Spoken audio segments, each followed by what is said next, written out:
So here I'm going to solve the second practice problem for flood duration curves, and I'm going to do it in Excel, which you'll see is actually an easier way to do this than doing by hand. And in this case it's necessary because I have a full year of data of mean annual stream flow for the Virgin River in Littlefield, Arizona. You can see that the first observation is made on the 1st of January in 2019, and the last observation is made on the 31st of December in 2019. So I have a full year of data, and I'm going to calculate a flow duration curve for the year 2019 and assume that this represents other years as well.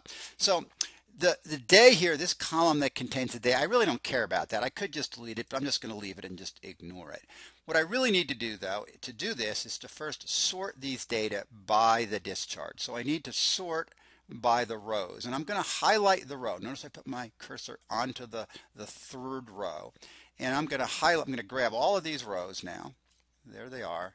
And now I want to sort these using the sort. This is under, let's see, actually let me show you where that's found. It's under data, sort, and I'm going to sort them by, I don't have any headers, so I'm going to unclick the header here and say I'm going to sort by column B. And I want to sort in column B from largest, not smallest, largest to smallest. Okay, so I'm going to sort on column B, largest to smallest, and there we go. So the largest discharge, almost 4,000, occurred in March. But I don't care when it occurred, I just need to rank them. So now I'm going to calculate the rank, and remember the largest is a rank 1, second largest is 2, third largest is 3. And once I have this sequence of 1, 2, 3, I can highlight them, put my cursor at the lower right hand corner until it turns into a plus, and then just drag this all the way down to the bottom, and that sequence will get repeated. So there we go. And so, as expected, the smallest discharge occurred in August, and that was the 365th largest. So I have 365 days of data. That's a full year. That makes sense, but I need to remember that number here. Because the next thing I'm going to do is calculate the probability of a discharge that exceeds any given value of Q. And that is going to be defined as equal to the rank, which is in cell C3, divided by 1 plus the number of data points. Remember, I had 365, so I'm going to divide the rank by 366. And that's my probability expressed as a fraction. If I want to express this as a percentage, I need only click on the percentage button here, and I can give it a couple more significant, or display a couple more digits here. So 0.27% for the smallest, I'm sorry, for the largest flood occurred 0.27% of the time. That's not very often, right? Just 1 out of 365 days.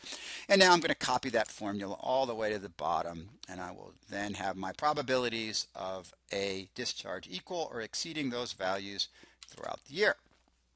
All right. So now we're almost done. We merely need to plot those probabilities on the x-axis versus the discharges on the y-axis. And remember, due to the peculiarity of Excel, the way it treats the data you grab to plot, it's going to assume that the first column, the one on the left of the data you grab, is going to be the x-axis, and we don't want that. We want the x-axis to be the probability. So what I'm just going to do is highlight this cell, and I'm going to copy it right over here. So the discharge now is repeated in column E. The reason I do that is so now I can grab these two columns, and Excel will treat the leftmost one as the x-axis and the rightmost one as the y-axis. So I'm going to grab these two columns and plot them. There we go. Helps to go to the top again. And now I'm going to insert a chart that is going to, I'm going to actually pick this line chart here, scatter with smooth lines. Okay. There it is. I don't need the chart title. I'm going to make this as big as I can so we can see it. And this is actually my flood duration curve. We can do a few things here. We can change this x-axis. It only needs to go to 1. Remember, these are fractions, so 1 is equivalent to 100%. And I'm also going to express this as a logarithmic scale. Often I do that. So there's the x-axis log. Oops, one other thing I should probably do here, which is to say that the vertical axis is going to cross at an axis of, remember, fraction, it's going to be 0.01. Oops, 0.001. Sometimes it's easy to confuse the fractions and the percentages. But there we go. So there's my flow duration curve, and that's a fine way to display it.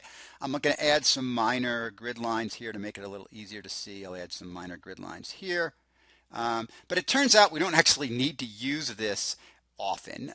It's actually graph. It's useful sometimes, but because we have 365 days of data, we have an awful lot of precision just in looking at the table. So the first thing we're supposed to find is what is the median discharge during this year. And the median discharge is found by looking at the discharge that is exceeded 50% of the time. So what we would do is we'd go to this table here and we'd find 10, 20, 30, 40, 50, and we'd read the value of that curve at 50%.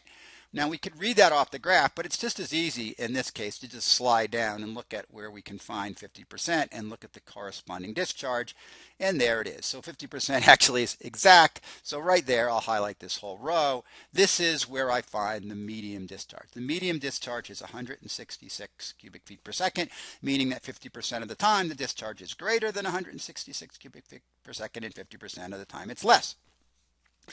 Now the next question we have to answer is a kayaker's question. It says we like to kayak this river.